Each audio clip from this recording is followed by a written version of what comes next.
এখানে সুমনদা নজরুলদার কথার সূত্র ধরে বলুন, একটা কথা একদম ঠিক বলেছেন, যেটা আমারও মনের কথা, যে সকল তৃণমূল কর্মীর দুয়ারে সিআইডি আসলে পৌঁছেছে। এটা আসলে একটা পলিটিক্যাল মেসেজ যে সকল তৃণমূল কর্মী, যারা আমরা খারাপ তৃণমূল, আমরা যারা ভালো তৃণমূল হয়ে উঠতে পারছি না, আমাদের কাছে একটা মেসেজ যে toe the line, fall in line, যদি না করতে পারো তাহলে, তারপর একটা হচ্ছে ডট ডট ডট, এই যে তাহলেটা বাকিটা বুঝে নিতে হবে।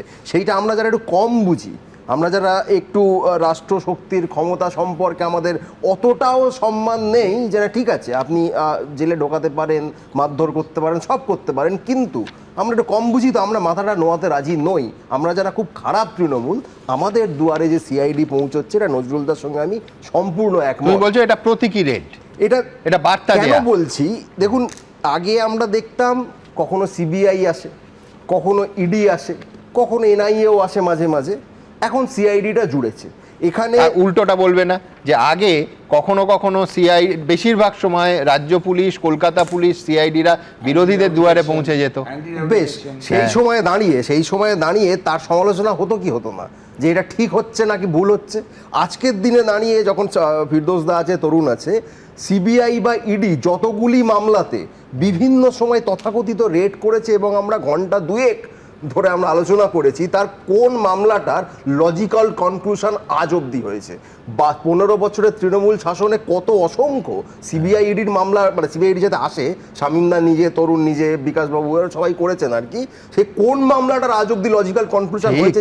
তুমি এইটাও পাশাপাশি বলো যে অন ক্যামেরা দোর্দণ্ড প্রতাপ বীরভূমের অনুব্রত মণ্ডল যখন বলছে যে ও বিরোধী দল করে, ও বিজেপি করে, গাঁজার কেস দিয়ে দেয়। তারপর যুক্তিতক্কে সেই মানুষটাকে এনেছিলাম যিনি শুরু থেকে 98 সাল থেকে তৃণমূল করে 10 বছর গাঁজা কেসে জেল খেটেছেন এবং তারপরে প্রমাণিত হয়েছে যে তিনি আসলে কিছু করেননি। বেশ, তাহলে তারপর একটা কেস স্টাডি 10 বছর ধরে যে কেস খেয়েছেন, প্রমাণিত হননি, এটা অত্যন্ত খারাপ হয়েছে। হ্যাঁ, সরকারটা তো চলে গেছে। আজকে তাহলে প্রায় 1.5 মাস যে সরকারটা আছে, তারা যা যা করছে আমরা সেটা নিয়ে কোনো আলোচনা করব না এখনো কি? তাহলে তাহলে সেটাই তো আমি বলছি, আজকে সিআইডি যে গেল, যেতেই পারে, কিন্তু এখানে পয়েন্টটা কি 3 জনের সই মেলা না মেলা?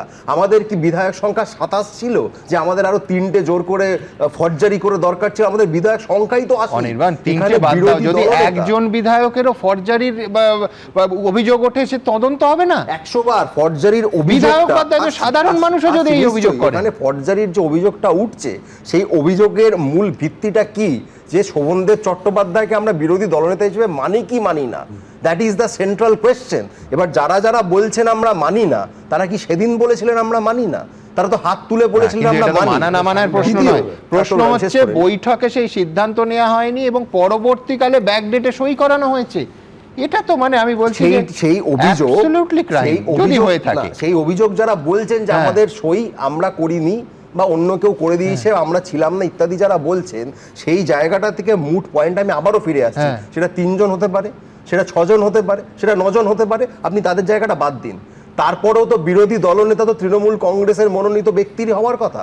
তার সেটা হওয়ার সঙ্গে সঙ্গে যদি এইরকম তদন্ত কেউ চলতো বা চালাতো, আমি মেনে নিতে পারতাম। কিন্তু এখানে আপনাকে খেয়াল রাখতে হবে, এটা কোনো আইসোলেটেড ইনসিডেন্ট নয়। তুমি তৃণমূল বলতে কি তৃণমূল বোঝাচ্ছ? এখন তো 60 জন অফিশিয়ালি স্পিকারকে চিঠি দিয়ে তারা আসল তৃণমূল হয়ে গেছে। বিরোধী দলনেতা, তুমি তো অ্যাকচুয়ালি সত্যি কথা বলতে সংখ্যালঘু তৃণমূলের প্রতিনিধিত্ব করছো। একদমই নয়, কারণ যে ব্যক্তির মধ্যে 20, যে ব্যক্তি আজকে বিরোধী দলনেতার পদটা পেয়েছেন স্পিকারের বদান্যতায়, তাকে তো পার্টি বহিষ্কার করে দিয়েছে। বহিষ্কৃত ব্যক্তি কিভাবে একটি রাজনৈতিক দলের বিরোধী দলনেতা হতে পারেন? আপনি আইনের কথা যদি আমি বলি, তাহলে কেন স্পিকারের ভূমিকা নিয়ে তদন্ত এখানে হবে না?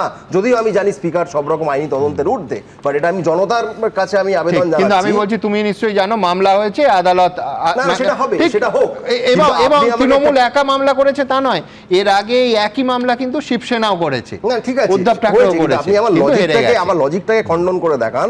যে ব্যক্তিকে দল বহিষ্কার করে দিয়েছে, সেই ব্যক্তি কি করে সেই দলের হয়ে বিরোধী দলনেতা হতে পারে? এই লজিক আমি খণ্ডন করতে যাব কেন? আমি বলছি 3 জন আইনজীবী আছে, আজকে আমার খুব সুবিধা আছে, সুতরাং তারা আইনে কি বলছে এবং খণ্ডন করার প্রয়োজন হলে তারা খণ্ডন করবে। তোমরা একটা যুক্তি নিয়ে কোর্টে গেছো, আমরা কোর্টের দিকে নজর রাখবো। এবিপি আনন্দ, এগিয়ে থাকে, এগিয়ে রাখে।